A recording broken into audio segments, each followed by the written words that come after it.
and analytics, accessibility, sustainability, and search, or SEO, search engine optimization. As I mentioned, there will be a Q&A to conclude. You might be wondering what those slightly alarming 4 asterisks are in red. Well, this is going to be an interactive webinar, okay? I'm not just going to showcase all of the tools that we're going to use to health check your website. You're going to have an opportunity to try those tools yourself live, and then we're going to share results in the chat. So hopefully we'll get some peer learning as we go. So brace yourselves for some audience participation. So just to kick off, why do we need a website health check in the first place? There are 3 principal reasons. One is to increase conversions or sales. One is to improve the credibility of your organization or your brand perception. And thirdly, to ensure that you're adhering to the relative best practice demanded by legal compliance, etc. So those are the 3 main areas that you're looking to benefit from. So to kick off, we're going to start with user experience. So this is a term that gets bandied around quite a lot in our industry, and I think it has a different meaning to different people. For myself, a good user experience is somebody arriving at your website. It looks great. It's easy to use. They can find the content that they need really simply, and whatever task they want to perform on your website, they can do that, and it's really painless and frictionless. They leave happy. They're delighted, they've had a good user experience. If they come to the website and it doesn't work properly, or there are bugs, or it looks awful, or they can't find the content they need, then obviously they're going to be disgruntled and disappointed. That's a bad user experience. So in the ideal world, we would have real people doing user testing, and we would be interviewing them and getting their first-hand response and reaction to the website. But the purposes of this webinar, we're going to use the closest thing that we have to that as an online tool. And that is Google's Core Vitals. So this is how Google estimates user experience. Now, this might seem like a slightly alarming slide. It's got lots of acronyms. They don't really make sense. Don't worry about that. There's only one takeaway I want you to take from this slide, and that is this. Green is good, red is poor, okay? Green is good, red is poor, amber's in the middle, so it's a bit like a traffic light system, okay? Now, for those of you who are real kind of geeks and really into this sort of stuff, Monica is hopefully going to paste in the chat a link to more information about Google Core Vitals. Good luck, it's quite complicated, but that information is available to you.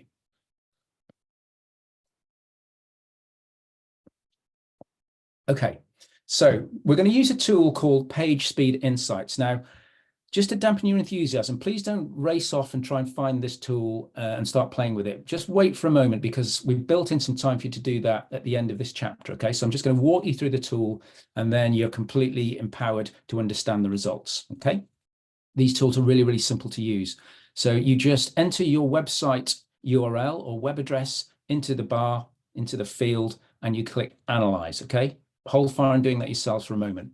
When you do that, you will receive a set of results, and it might take 30 seconds or so to churn around before it pulls back these results. So this is Google's estimate of how healthy your website is in terms of what it deems to be user experience criteria, okay? So you can see, if you recall that previous slide, green is good, red is bad. So on desktop view, which is indicated by the red circle there, on desktop, this website is doing pretty well, and you can see it's passed Google's criteria, which is ranked at 75 out of 100. Okay, there's also mobile view. Okay, now if I toggle between them, you can see a subtle difference there. There's some red and there's some amber creeping in on mobile. And in actual fact, this website has failed Google's criteria for user experience on mobile devices. Okay, so you'll get these results for yourselves in a moment. If you scroll down that page, you will get an aggregated performance score. And again, that's broken down by desktop and mobile. And you can just toggle between those by clicking the 2 icons. So on desktop, we're achieving a score of 91. which we're pretty happy with. However, on mobile, we're languishing rather at 38%. So we need to pull our socks up on mobile. Okay. So those are the differences for page speed insights on mobile and desktop. Now, if I scroll down, I'm provided with a list of fixes. These are things that are returned that provide information about where we can make improvements, the opportunities to improve your scores. Now, some of these, depending how technical you are, some of these you may be able to action yourselves through your content management system. Some of these relate to the proper optimization of imagery, which hopefully you will be able to do yourselves. Some of it is quite technical and you'll need the advice and assistance of either your web developer or your web agency, okay? So don't be too alarmed if all of that looks really, really complicated. A lot of this stuff can be fixed really fairly easily and it won't break the bank in doing so, okay? So just a glance over at timings. So what I'd like you to do now, I'd like you to go to pagespeed.web.dev. Monica is going to paste that URL into the chat for your convenience. So click that link and you should arrive at a page that looks something like this. And what I'd like you to do is just click the big blue Analyze button. As I say, that will take a moment or two to churn through to pull back your results. Now, when that's happened, what I would like you to do is just go back to your summary performance pages, which you'll have to scroll down to access. And in the chat, I would like you to paste in, please, your performance score for desktop and for mobile, okay? Go and give that a go for me, and I'll keep an eye on the chat and see what's coming back.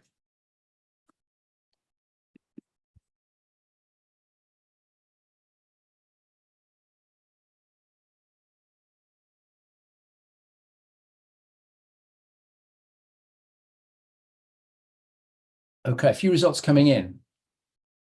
As I would expect, there's a bit of a mixed bag, really. So thanks for those of you who are having a go at doing this. So I'm getting 32 and 36, 77% for desktop. So that's interesting. That's 2% over the threshold, which means you've passed. Congratulations. A little bit of work that needs to be done on mobile. 50 and 65 with a slightly grimacing face. Don't worry. We can work to improve those scores for you. 97 on desktop, excellent. 67 on mobile, so quite a few coming in. I'll just give you another moment or two. 99% desktop and 91 for mobile. Renee, good job. And then we've got Rebecca, 99% on desktop, 85 on mobile. I haven't really seen any really, really poor results yet. So for the audits that we do as part of our role here at the Digital Culture Network, some of the results are actually really poor, but these are actually not too bad, but obviously room for improvement. And as I say, if you're below 75 or what Google deems to be 75 out of 100, then you're going to fail, but we can inch that up and help you do that. Okay, that's cool. Thank you. I'm just keeping an eye on the timings. Broadly on track. So thanks for taking part in that. Now, what will be really useful for the subsequent tools that we're going to test, if you could just copy and paste your website URL, it'll save you typing it in each time. So just have that copied to your clipboard and then you can paste it in when we get onto the next tool.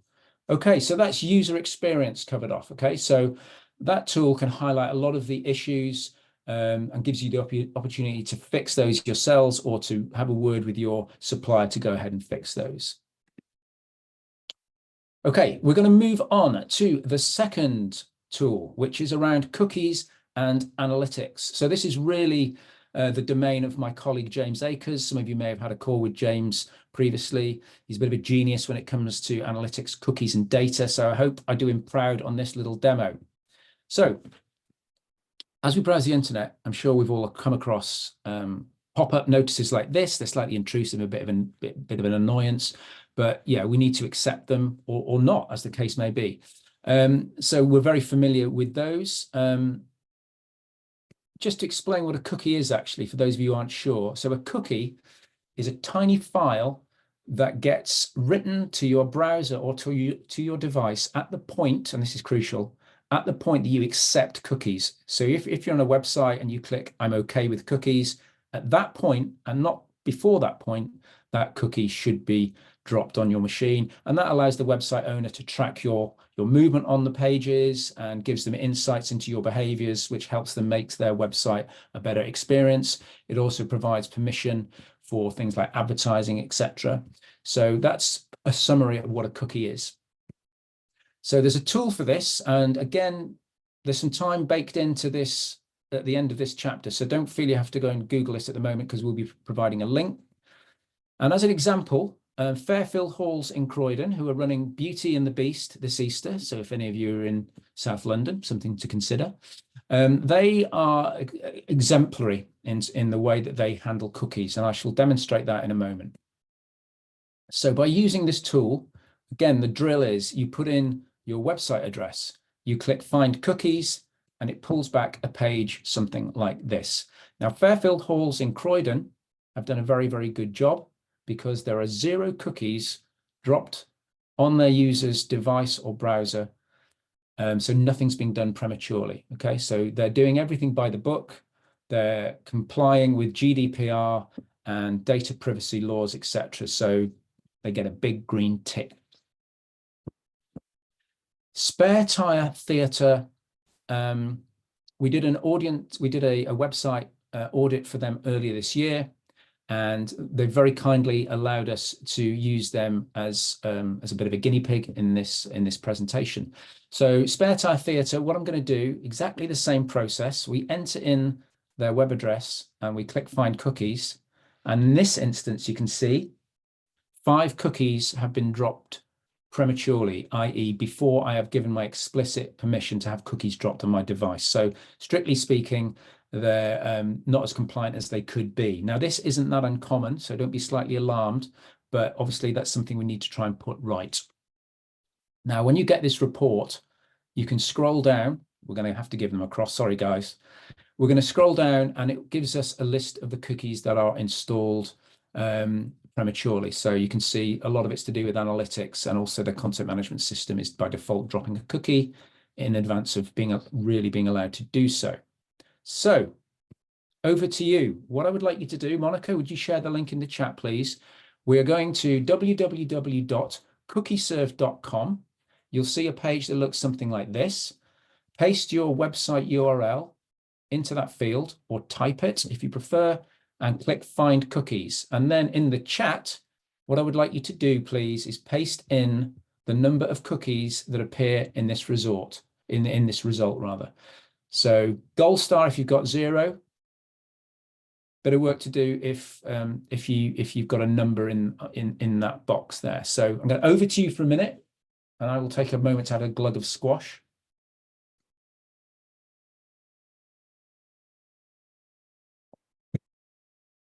$99 new messages. Can that be right? Okay, so a lot of you, results are coming in. Some of you are good. 0, excellent. Link not working for Daisy. Apologies for that, Daisy. Some of you got as many as 33 cookies. Wow. 9, oops. Katie, don't be too hard on yourself. It's not unusual for us to find this, okay? But it is something we need to put right.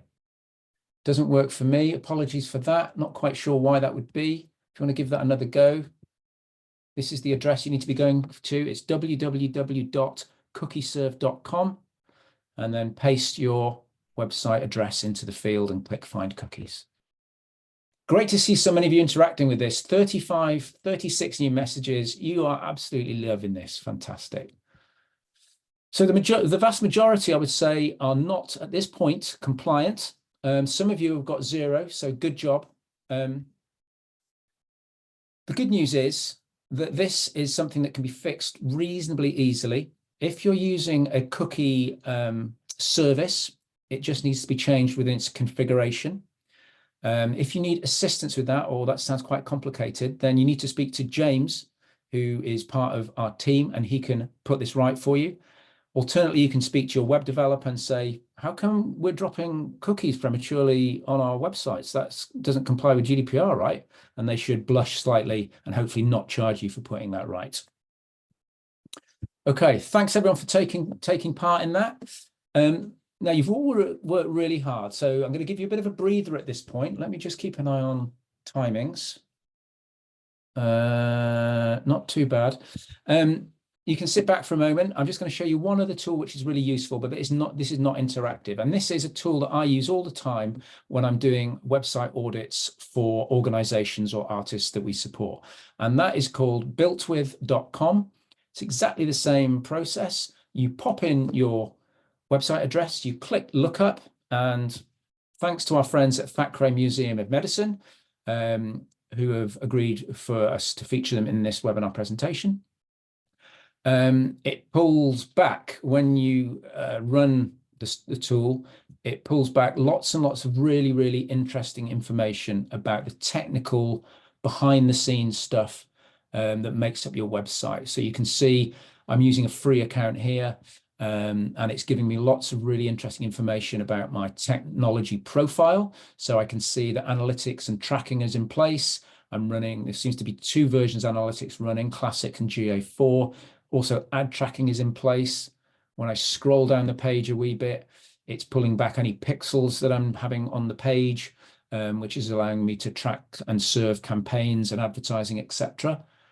Things like Facebook pixel, Facebook conversion tracking, Facebook signal and global site tag, and also widgets or extensions that are used on the site. So I can see in the case of Thackeray Museum, they're using compliance for user statistics. They're running MailChimp for email marketing. And I can see they're also using WordPress as their content management system. So there's lots of interesting information there. That's all publicly available. If you're a real geek, a little bit like me, and you want to deep dive into this, you can sign up for a free account with BuiltWith, and that opens up, I don't know if you can see on the screen there, there's lots and lots of additional information on that gray bar. So there's lots and lots of stuff for you to review, and it helps with your own housekeeping of your website. So that's builtwith.com, quite a neat little tool. And that's the URL. And Monica hopefully has pasted that in the chat for you, so you can peruse that website at your leisure if you choose. Right, tool number 3, accessibility.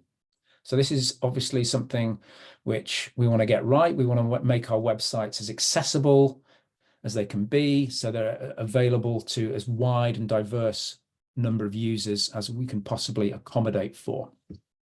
As you can imagine, there's a tool to assess your website accessibility. In fact, there are loads. If you go to the W3C website, which is the World Wide Web Consortium website, there are dozens and dozens of accessible tools that you can run if this is an area of particular interest to you. We're going to focus on this one tool, which is called Wave. And again, hold fire on using this until I've walked you through it. And then there'll be an opportunity for you to run this on your own site in a moment. So Wave stands for Web Accessibility Evaluation Tools. And when you run this tool, it pulls back the website on which we are focusing. So in this case, it's the homepage for Thackeray Museum of Medicine. On the left-hand side of the screen, we can see all of the Wave tools. And on this particular page, there are 2 errors and there are 30 alerts and 30 contrast errors. So that might seem alarming. That might seem there's a lot wrong with that. But this tool is really, really neat at highlighting exactly where the problems lie. So I don't know if you can see on there, but there's a little tabbed mechanism with icons against them that you can click. So what I'm going to do, I'm going to click on details. And when I do that, it pulls back all of the issues on this website. And as you click on the left-hand side, each of the issues, the area on the right-hand side will update and it will flag exactly where the issue lies. And it will give you a little explainer of what that issue is. So some of the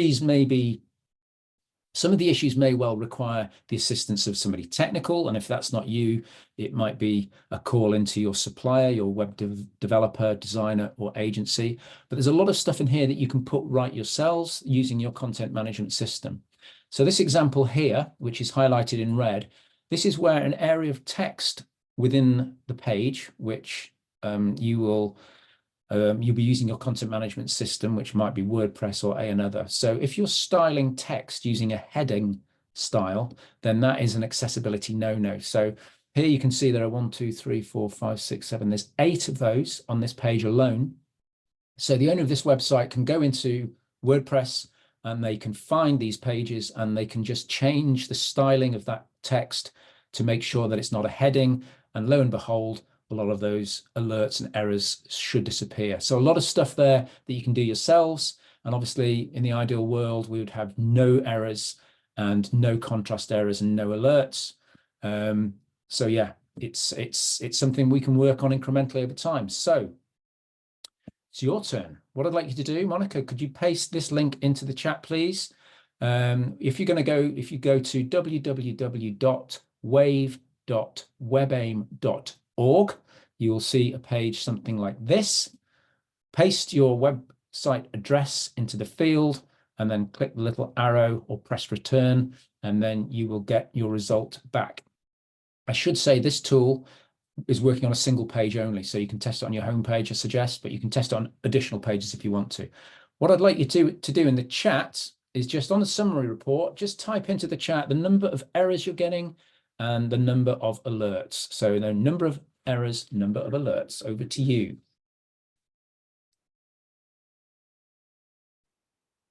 Okay, the results are coming in. You're getting the hang of this. 0 errors, Merlin. Good job. It's actually quite unusual to have 0 errors, I think, in my experience. Roberta is very much the accessibility expert on our team. So if accessibility is something you're very keen to discuss in detail, Roberta is the person you need to contact. I'm just going to quick flick through these and I'll just check timings as well to make sure I'm not running over, not doing too badly. 8 errors, 6 alerts from Rachel. Paul Taylor, good job. No errors and only 4 alerts. Melanie Owen, 63 errors, 8 alerts. I think it'd be really good for you to set up a call with Roberta and we can find out exactly what's happening on your website. A mixed bag, very much as we'd anticipated. And thanks for so many of you taking part in this. My gosh, 52 new messages. I'm not sure we've ever had so many messages in the chat. Yeah, just flicking through some of those, looking for anything of interest. So, you're benchmarking here against your peers. I mean, everyone else who's on this call are, they're all, friends and colleagues really within our sector. So you can see, your own results. You can benchmark those against everybody else just to see how well you're doing. Okay, brill. I'm going to crack on because I don't want to overrun and not leave any time for Q&A. So that was the 4th tool. So that's accessibility covered off in summary. The next one is website sustainability. Now I'm going to touch on this, exactly what that means, because some of you may not be aware of what website sustainability is. It's fairly new to this industry, but increasingly it's becoming seen as something really, really important. And in simple terms, your website sustainability, think of it as the carbon footprint of your website, because I think there's a tendency to think, well, it's digital, so it's it's not printed. It's really efficient in terms of being green, right? But in actual fact, if you think about your web pages, they're made up of text, they're made up of images, they're made up of video, they're made up of downloads, PDF files, Word documents, etc. Then, of course, there's all the code that's used to present those web pages. So there's HTML and CSS, JavaScript, etc., etc. All of that bundled together, think of that as almost the carbon footprint of your web page, okay? And there's a fantastic tool, which I'm going to showcase to you now, which is going to help you understand a bit more about the sustainability of your website. Now, in contrast to the earlier tools to keep you on your toes, what I'd like you to do is actually access this tool immediately. Monica, could you put the link in the chat, please? It's ecograder.com. The reason why I'm doing this up front is this takes 2 to 3 minutes to churn the results, okay? So I want you to put your website address into the field on this page. That's ecograder.com, okay?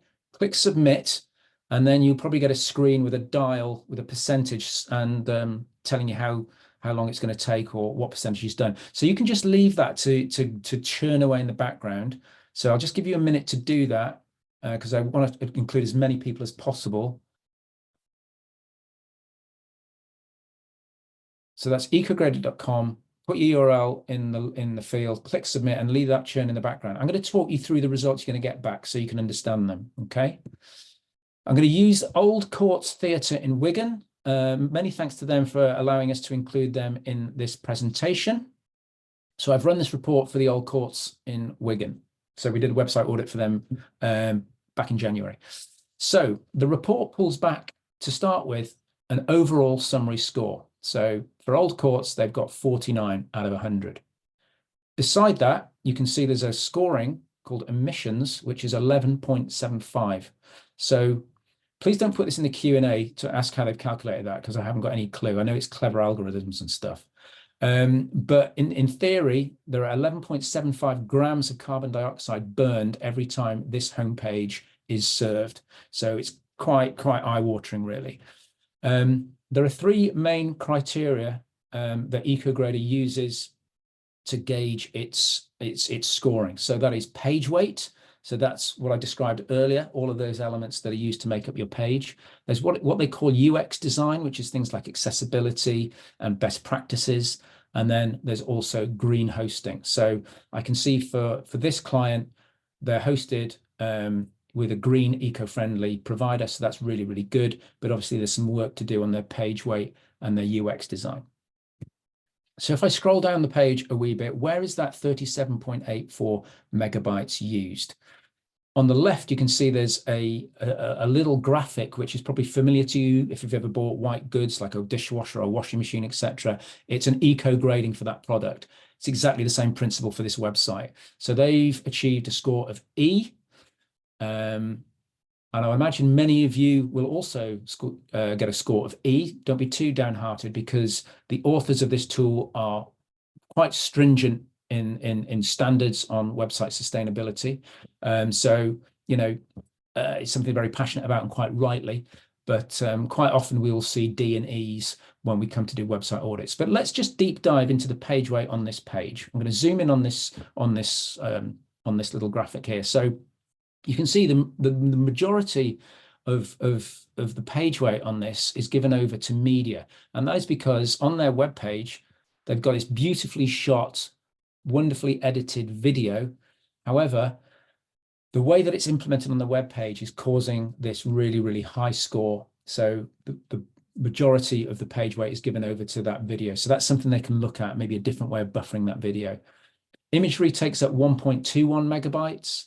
The scripts, the HTML, and all of the kind of coding takes up the remainder. Okay, so that is how that page weight is calculated. So when you run this for yourselves in a moment, you can take a look at that for yourselves. Each of these categories are then covered in a bit more detail, which is really useful because you can run this report, see exactly what the issues are. You can click on each and it will pinpoint exactly where you can make changes. So some things you can do yourself, such as making sure your imagery is created to a modern standard, and WebP and Avid files are increasingly the preferred file format for imagery. So we can talk about that as well. And there's also lots of stuff in here that's quite technical that we would need your supplier to put right. Okay, particularly for those of you who've got older websites where website sustainability wasn't such a hot topic. So I would anticipate those of you with a new website will score higher than those of you who've maybe got a website that's 5 years old or older. Okay, just a bit conscious of time because I am prattling on rather, but I'm not too far off. So what I'd like you to do, if you wouldn't mind, please, is go back to your EcoGrader report. Hopefully, if you're on a good internet connection, that should have concluded by now. If not, it's probably still whirring around. And what I'd like you to do, please, in the chat, I would just like you to paste in your overall EcoGrader score, okay? So pop that into the chat. Over to you.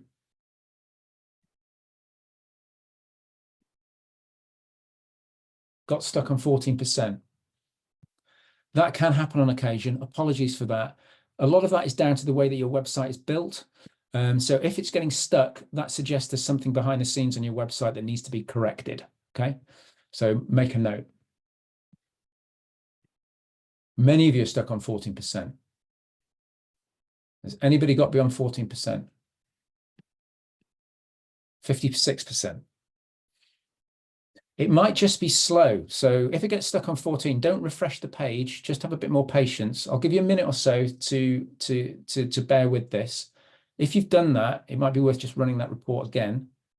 So just to refresh, if you go to ecograder.com, put your website URL in that address and click submit. It can be quite slow, particularly if you're on a slow connection. So yeah, it can get stuck at various points.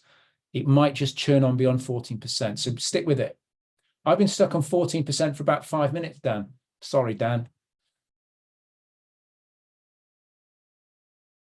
Now, Jack Roscoe, who is one of my colleagues at the Digital Culture Network, and he is an expert in things like data, insights, and surveys, has suggested it might be a case of trying it later this afternoon.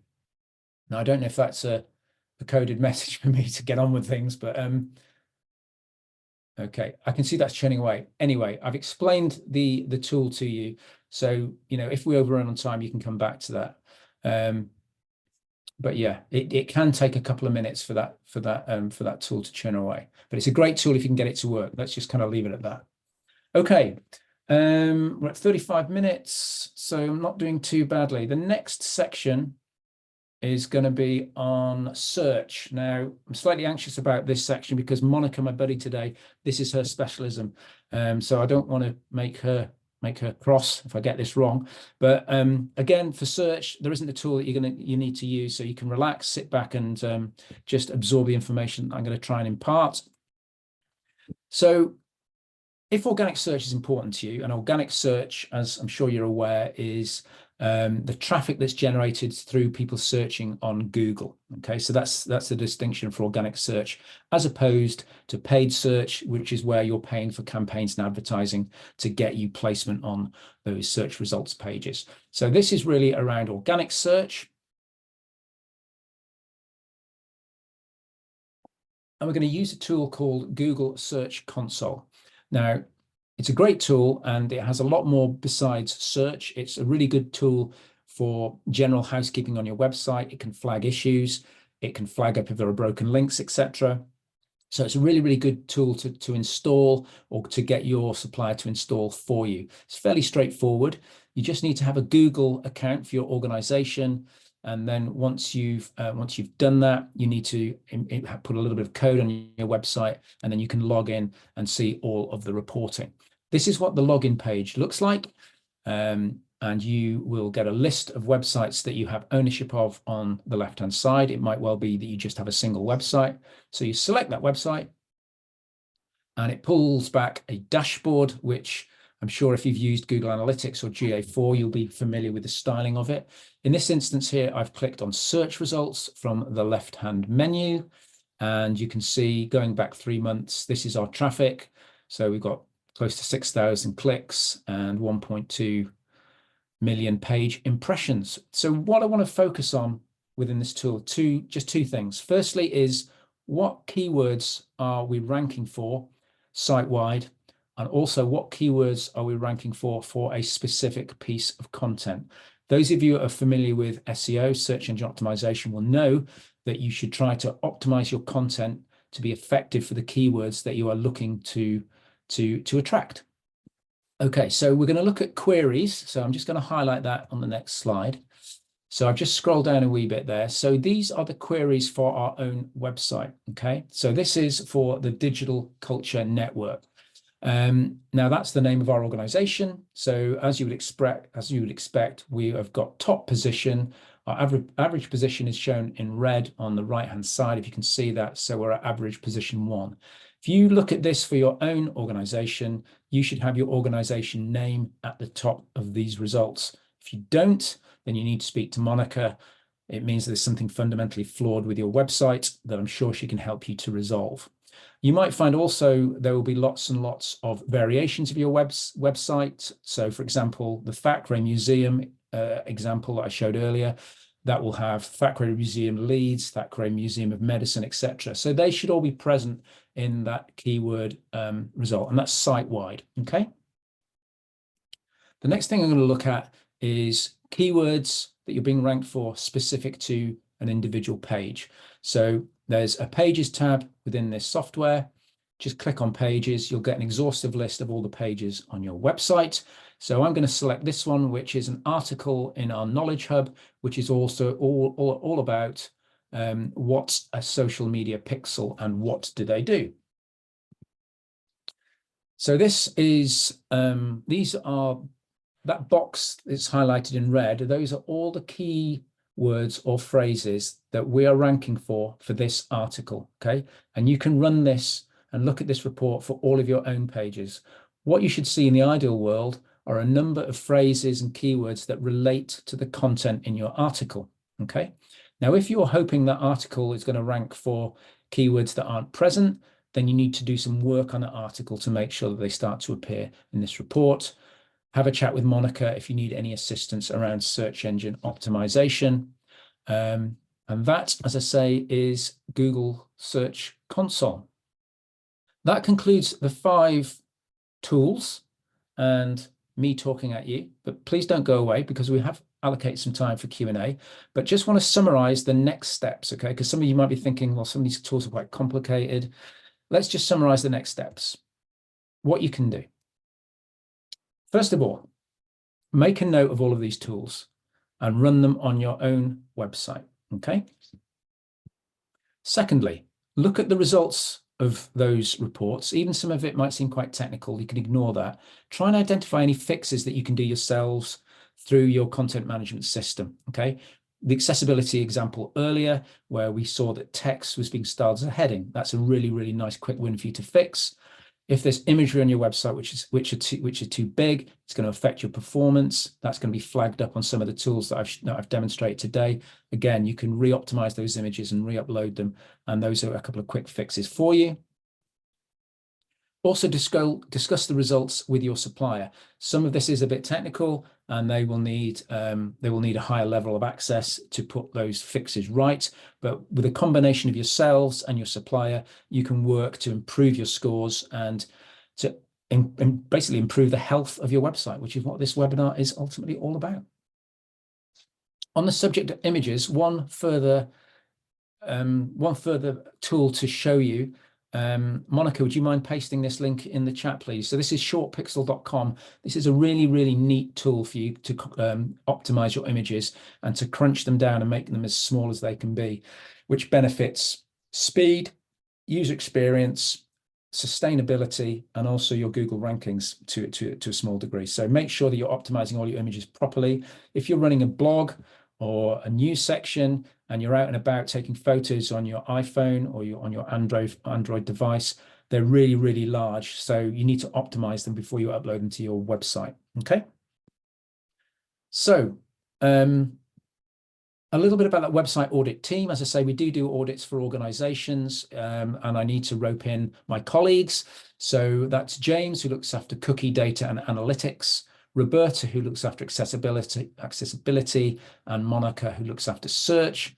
I look after user experience and sustainability, but I also look after things like brand and design. So if any of you got any questions about anything that you've heard in the webinar today, please do get in touch. Now, when I rehearsed this webinar with my peers at the Digital Culture Network, Jacqueline, who is our tech champion for email, very rightly pointed out that it's all very well having a very healthy website, but most of you on the call today, most of you on this webinar will want to retain customers. That's absolutely key. And of course, she's absolutely right. So I've given her an honorable mention there. If you'd like to speak to Jacqueline about growing audiences and retaining customers, specifically through email, then she is a good person to have a conversation with. And also Catherine, who is the tech champion for e-commerce. So if any of you on the call today have a shop, Catherine can go into a lot more detail in auditing your shop for you. And I'm sure she'll have maybe some other tools that she can share. So yeah, speak to Jacqueline or Catherine in addition. So hopefully you will know how to get in touch with us. You can do so through email at digitalnetwork@artscouncil.org.uk. You can contact us on our website, digitalculturenetwork.org.uk.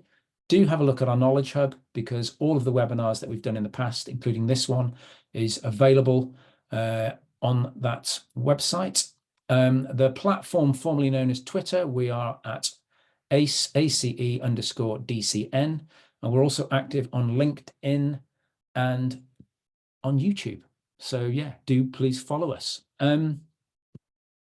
That concludes the bulk of the presentation. We do have questions, and I'm hoping that my colleague Monica is going to join us and provide a few questions.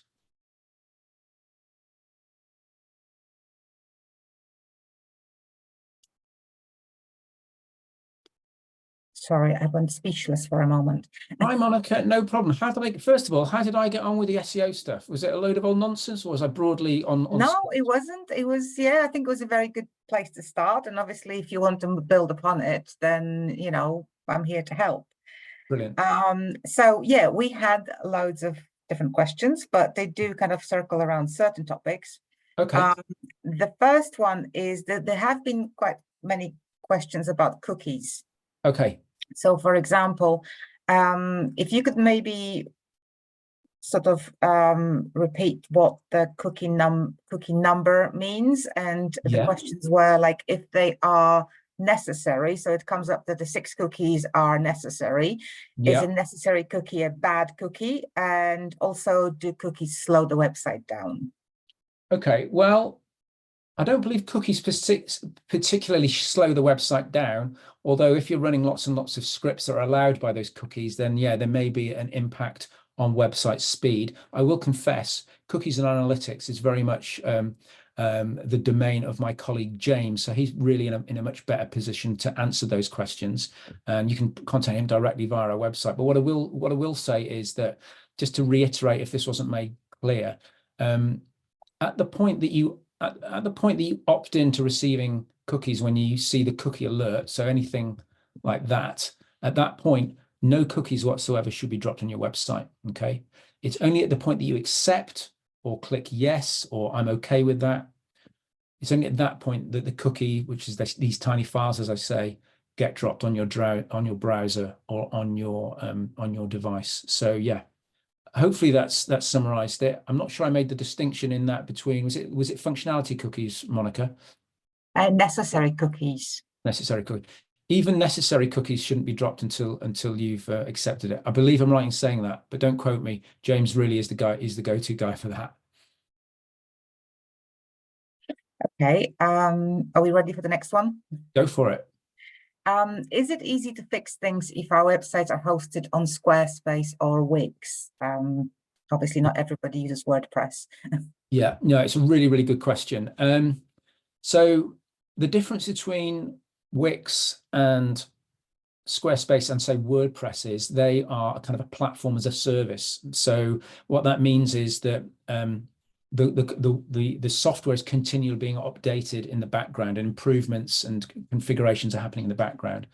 A lot of the stuff that's been flagged up today, particularly as I say around images and accessibility, can be fixed through the Squarespace interface. So you log in, and if you run that accessibility report, if I rattle through to it very quickly, something like that.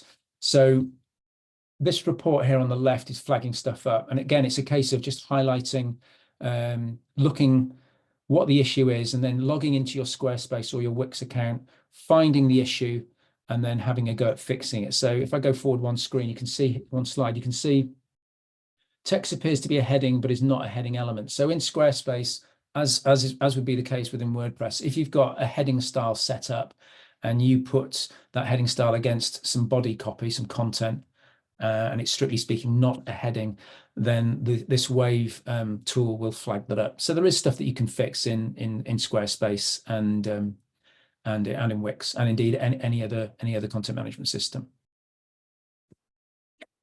Okay, so next question. Does resizing the image in Canva remove the need to use an image compression tool?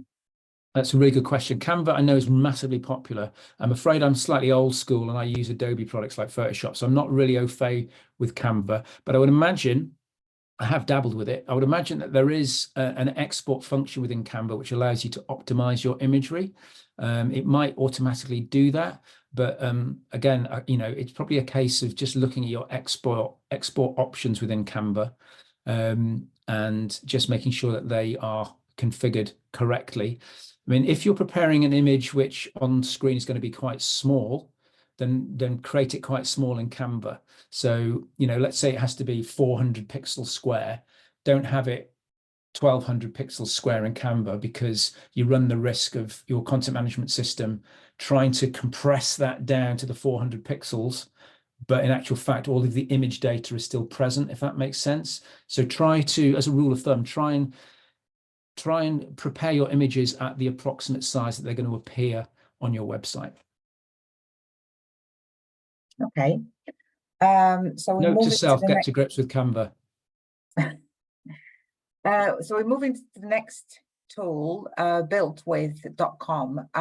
There has been some confusion. Not everyone was really clear on how that actually helps. So what the results that you get with, what do they mean, and how they can be sort of used in practical terms. Okay. This is really, I mean, I love this tool because, I mean, I use it not so much as a website owner or author or organization. I use it very much to peek under the bonnet of the websites that I'm being asked to audit. Okay, so the default screens that I've shown in this demonstration today, hopefully you can still see these. So there's analytics and tracking and all this sort of stuff. That, you may already be aware of that, because obviously, you're working on the website. But as I say, there are other options in that grey band at the top around performance and meta profiling, which you might find interesting, which might, again, highlight opportunities for you to improve the performance of your website. The other thing I guess you could do with this tool, you could look at on other websites, peer websites, to see what they're using, if that's of interest. I mean, it gives away quite a lot of information without breaking any kind of governance. So yeah, it's just a tool just to throw into the mix, really. There's nothing explicit in there that you can use to up your, it doesn't give you a score, for example, certainly not within this default view. But if you investigate further within some of those other grey tabs, you might find some interesting insights. Okay, thanks. And the question I probably should have started with, how often should we run these checks and those tools on a website? That's a really, really good question, and I'm guilty of not actually covering that off in the webinar presentation. So thanks for that. I would say maybe quarterly. So if you run all of those tools maybe today and just log down what scores you've got, and then have a go at going in to implement some of those fixes. You may well have, large organizations may have what's called a retainer with their web supplier. And what that means is they bank maybe 4 or 8 hours a month to spend working on your website. You can use some of that time to share these tools with your web agency, and they can put them right yourselves. If you don't have that, you can still work with your web developer, who you're probably paying on an as required pay-as-you-go basis. You can just say, I've run a number of tools. It's flagged up a number of issues on my website which I want to improve, and just get their opinion on it. Ask them what are the quick wins, what can they fix fairly easily and inexpensively, and then you can do it iteratively depending on what budget you've got. And after all that work's been completed, you can run those tools again, and then you can mark down the performance. And then, you can go and see the board of trustees and say, I've achieved a 30% uplift in the improvement to accessibility on our website, and their eyes will glaze over, and you'll be covered in glory. So yeah, as I say, there are lots of things you can do with your content management system as well, if you're very reluctant to spend on this. Yeah, some of the bits that I've described. So I would run it quarterly. I mean, I think a lot of organizations who have got the resources, they might do it even more regularly. But yeah, quarterly, I think, is probably a good benchmark. A lot of you I know are stretched in your roles. Even if you can just do this once a year, that's better, and that's better than nothing. Okay, we've got time for one more, because somebody just posted, Yeah, can go you for use it. the tools on the website that isn't live yet? If Say it's that under again, sorry. development. Yeah, so if the website isn't live yet, if it's under development, are there any tools, or can you run these tools on the website that's not online? That's a really good question. I'm just thinking about this for a moment. The majority of these tools you cannot run unless your test environment is publicly accessible. So if it's on a hidden URL and you don't need a username and password, then these tools can churn away and find it. Yeah, that would be my answer to that. So just to reiterate, because I think I answered that in a fairly clumsy way. If you're working on a website, typically you will have a web address for that test environment that you're assessing, or maybe other people are looking at, and stakeholders potentially. As long as that's not hidden behind any kind of password mechanism, then these tools should work. I confess I never tested it, but I can't see any reason why they wouldn't. Okay. I think we're kind of running out of time, but just to sort of ask, I think I know the answer, but if people run those tests and are still confused about what the results show, can they come to you? Yeah. Well, they can certainly come to the web audit team, of which I'm a part. So yes, absolutely, come to us and we can triage who would be best placed to deal with that inquiry, and we can get back to you. The mechanism to do that is through our website, and there is a link on our website which is Ask a Tech Champion, and there is a form on there which you can submit, which will come through to us. If we've worked with you before, we've already got a working relationship. You can drop us an email, and we can queue up the advice that we pass on to you. What I would say as well, just to conclude, is this webinar will be available within the next week on the website. If any of you got any questions, yes, please do keep in touch. By registering for this webinar today, you will also receive a short survey. If I could trouble you to spend a minute or two to complete that, we'd really appreciate that. As I said at the start, we are a funded program. We're funded until March of 2025. We'd love to carry on servicing this sector. So any feedback that we get is really, really valuable to us. So yeah. And also, thanks very much for attending today. I've really enjoyed it. I hope you have too. I hope you've got something to take away from it. And yeah, we'll see you next time. One final thing, the next webinar that we're running, a plug for my colleague, James Akers. On April the 17th, he is running a webinar on how to audit your Google Analytics 4 account. James is an excellent person, I will just say. And yeah, don't miss that webinar on April the 17th. So we'll conclude there. Thanks ever so much for joining today, and we'll see you next time.